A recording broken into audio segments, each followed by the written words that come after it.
Hey, it's InvestorZilla here. Thank you for checking out this analysis on Unity Technologies, ticker symbol U. Now, I've personally used the Unity engine as far back as 2010, where I was building a game for iOS for it. Over the years, I've built dozens of games, some architectural software, and even a few business applications using Unity. I've worked with some of the competitors like the Unreal Engine, so I feel like I know this space pretty well. I'm excited to share with you my thoughts on Unity and where I think it's going. Before I go into it, though, please take a second and hit the like button. It helps me immensely, and I always appreciate it. All right, so let's jump into the corporate overview.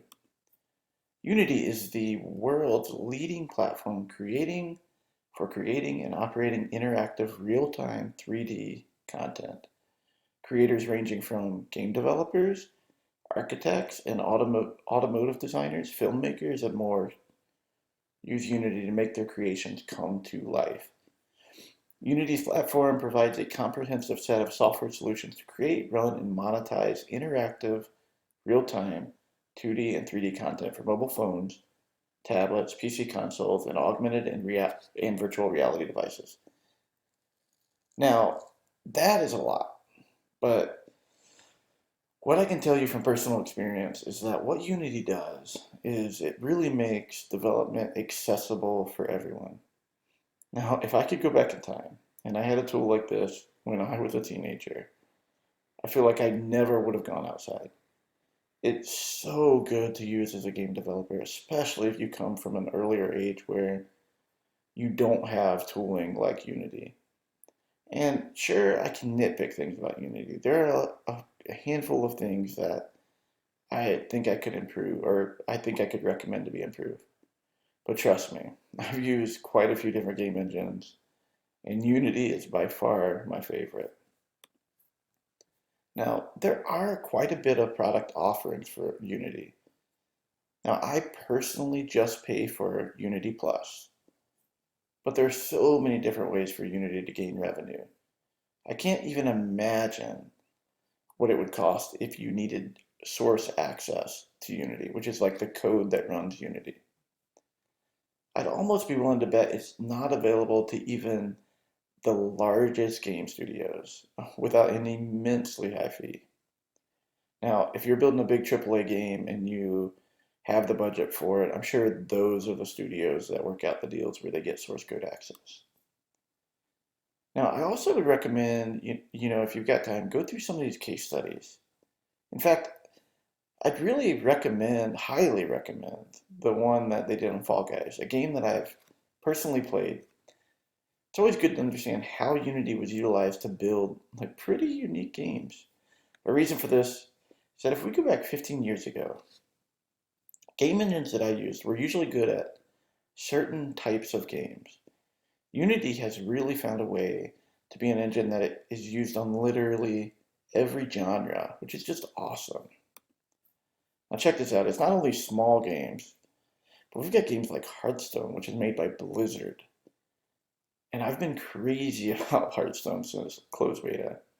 Mario Kart Tour, a mobile game, Legends of Runeterra, which is another game that I really love, and a game like Wasteland 2. These games are immensely different, but once I start seeing large companies like this using an engine, man, I know it's here for the long haul.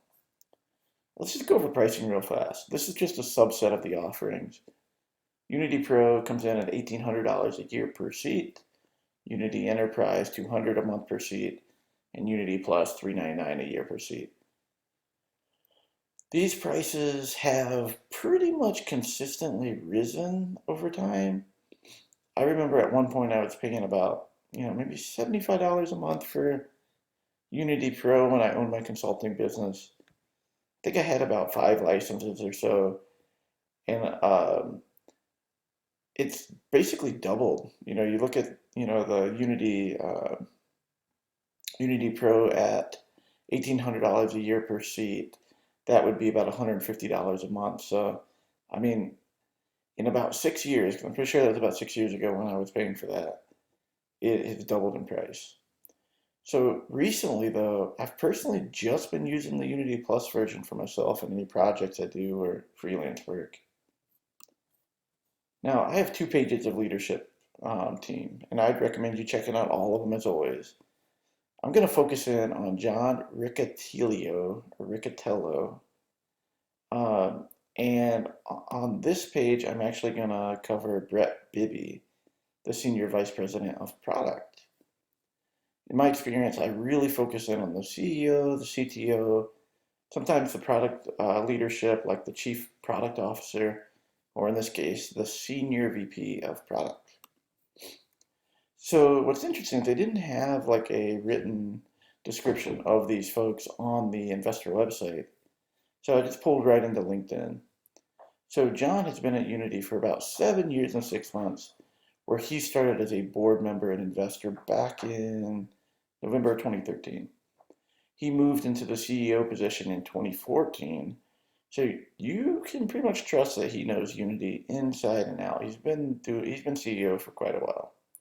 And he's done an amazing job growing Unity and taking it public. A few other things that stand out to me is his almost 6 years at EA as the CEO. I think back to EA during 2007 to 2013. This was right around the time mobile was taking off, and the Xbox 360 had recently come out. Prior to that, he was also the president and chief operating officer of EA from 1998 to 2004. So he knows his way around the game industry. But I'm guessing it was a bit of shift for him going from thinking about games and franchises and IPs to a game engine, tooling, and services that need to bring in revenue. This is a GDC keynote that I found of him. I watched it just to get a feeling for him as a leader, but I really enjoyed hearing him talk about how Unity's vision really is about democratizing development. But to be honest with you, it's not all good news for John. I did find that he was accused of a sexual harassment, um, and that the results may never be revealed to the public. I personally worry about things like this because I do want the leadership of the companies I invest into to be good people. Now, this was the only complaint I found, but that doesn't belittle that. This is a very serious thing, but it does make me a little skeptical of the culture that's been built at Unity. The relationship John had with the head of HR puts the workers in a uncomfortable situation to say the least, and I'm really disappointed that he didn't see that himself. So on to Brett Bibby. He's actually owned his own company named Game Brains from 98 to 2012. He appears to have left there to join Unity and has been there ever since. So he's been at Unity for a long time. So I like his background a lot. You have to be scrappy to own your own company, and he's probably wore every hat imaginable in every organization. But the truth of the matter is, he hasn't ran or worked with a large product team except for Unity. I think that's okay, but as chief product officer is something he's going to have to grow into. Now, I found this interview that he did that was posted on gaminggold.com. I have the URL at the top. I'll call out a few things. In the first question, he's asked, what, in your opinion, are the features that endear Unity to so many independent game developers? He says, by developing games in the Unity environment, creators can build once and deploy anywhere. This is something that is appealing to all creators, but it is especially beneficial for smaller studios whose resources might otherwise prevent them from porting to new platforms and reaching new audiences. I can tell you this is incredibly true. Having worked in engines before, there was a significant effort to get games running on different platforms. Some engines had distinctly different code bases for each platform. Some had huge amounts of porting work that needed to happen, but there was still shared code between them. Now, the next comment he makes below, I absolutely love. We believe the world is a better place with more creators in it. What I like about this is if they keep this core concept in the product vision, they're going to push to open up development to even a wider audience. Like, could we get my 8-year-old daughter one day to take a class in school that lets her make a game with Unity? Maybe we get there, but ultimately, what I see happening more and more is Unity moving beyond just a game engine and making its way into commercial products. Now, on the culture, this is actually a fantastic culture. Not as high as Asana, but we've got 88% of employees recommending Unity to their friends, and 92% approve of the CEO. So, looking at the negatives, super normal for a fast growing company. I love that people love this company. And it makes me see that the future of Unity is so bright with good, happy people behind it. All right, so lots of job openings. Big categories are 198 positions in engineering, 85 in biz dev, and sales, and 72 in marketing communications. This company's growing pretty darn fast. One thing I would do with Unity is look at positions that give you a clue about new products that maybe starting to shift into. For example, there's an opening for computer vision and deep learning. I also saw a position for something called Game Tune, which led me to this. Think about this. Could Unity be at the forefront of letting your games use machine learning to optimize the game for your players without you doing anything? Things like maybe in-app purchasing prompts, tutorials, maybe difficulties could become dynamic in your games. I had no idea Game Tune was a thing, and I found this out just by looking through the job recs. I'm actually really excited about this as a potential, and it could be really huge for small game developments and large game developers. Now, on to financials. They announced great Q4 2020 results with 220 million for the quarter and 772 million for the year. This represented a 43% year-over-year increase. Now I'm going to go through these diagrams pretty fast, but looking here, you can see the revenue growth quarter over quarter. It does seem to slow down at times, but it's still consistently increasing. Now I like this chart even more because you can see where the revenue is coming from. The majority of the revenue comes from the Operate solutions. And I believe this will continue to grow at even a faster rate than the Create solutions. Companies are always looking for ways to speed up time to market, getting better information once the game is out there. And Unity is primed to own all of those things. For example, Unity Ads has to be a massive revenue driver. It's amazing to work with. The ad quality is great, and it's just got to be a massive part of the revenue here. I would wish I could find that broken out somewhere. So I wanted to call out a few things here. First, Unity accounted for 71% of the top 1,000 mobile games in Q4 of 2020. Step back and think about that for a moment. People talk about being worried about the competition of Epic and the Unreal Engine. Now, I've used both. Epic has a long way to go to start taking this market share from Unity. Another metric that I really find exciting is monthly active users who consume content created or operated with Unity reached an average of 2.7 billion per month, up 63% from a year earlier. And finally, applications built with Unity were downloaded on average 5 billion times per month in Q4. 5 billion times. That is staggering. They have such penetration into the game industry right now. Such penetration. A few things just to call out here. The company ended 2020 with 772 million in revenue with a gross profit of around 600 million. But they still lost about 274 million. But I'm thinking, and it looks like it, significant part of that is the cost from going public. Now, I do love that the company is putting 403 million into R&D. I love seeing that number. Even higher than sales and marketing in this type of company. Balance sheet. This company has $1.2 billion as of December 31st, 2020, and total assets of about $2 billion. I love this balance sheet. They are cash heavy and can push growth for years to come. Now, prior to the IPO, they were definitely getting cash tight, but the IPO has really set them up for at least 3 strong years of massive growth. Now, the stock itself at the time of the screenshot trades about $27.22 billion market cap. This stock has been as high as $174.94, which honestly is just crazy. Okay. Now, analysts think this company will hit 1.24 billion next year with growth of 27.5%. There is quite a spread here for 2022 going from 1.14 billion to 1.35 billion. I'll be curious to see where they actually end up, but I'm thinking the 27 to 28% growth range for 2022. Now, I mainly want to call out the price to sales ratio here. It's pretty darn high. There's really no question about it. At 35.2 at the time I took this, this is beyond usually what I'm comfortable with, even for a fast-growing company. I really like 30 and under.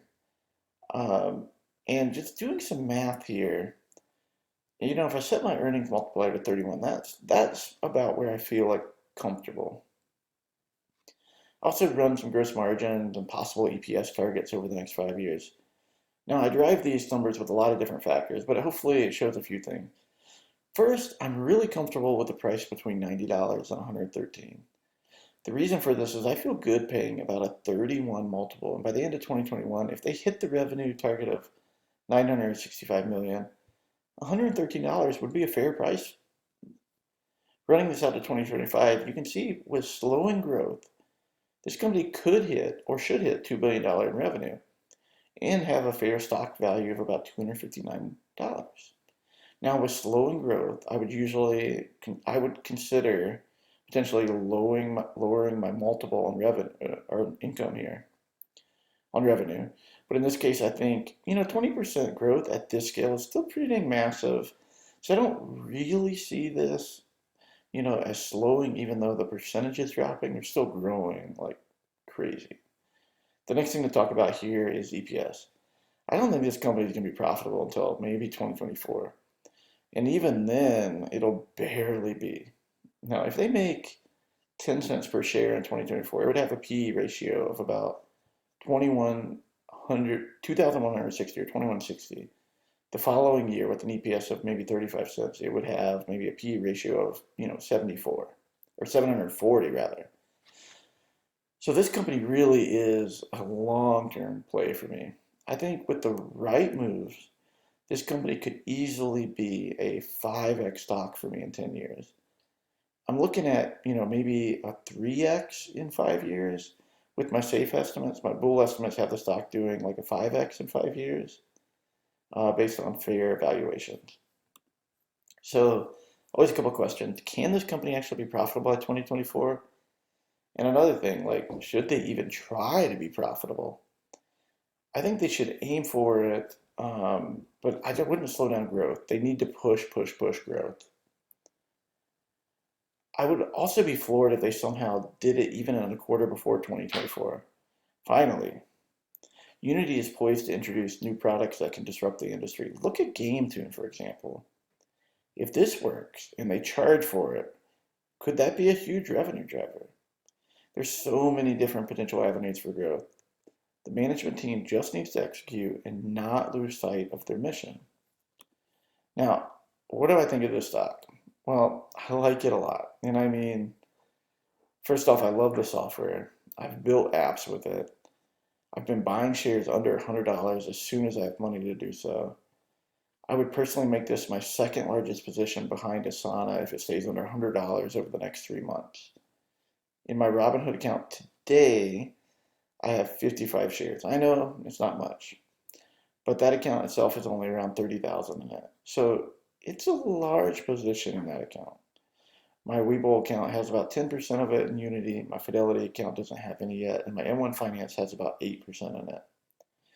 If this goes below $90, I'll put another couple $1,000, probably $3,000 cash into this as soon as I can. I do think this company is easy money long term. I just can't see a future where this company isn't bigger than where it is right now. But, and this is a big but, the stock market is really weird right now. In short term, this could be dangerous. I don't think it's going to drop to like 25 times earnings, but anything's possible. High growth stocks have been taking a big hit, and while now Unity has room to drop, if it does drop, I'm going to be buying everything I can with every dollar I can find. With that said, what do you think? Is Unity a buy? Do you hold any Unity? What's your buy target?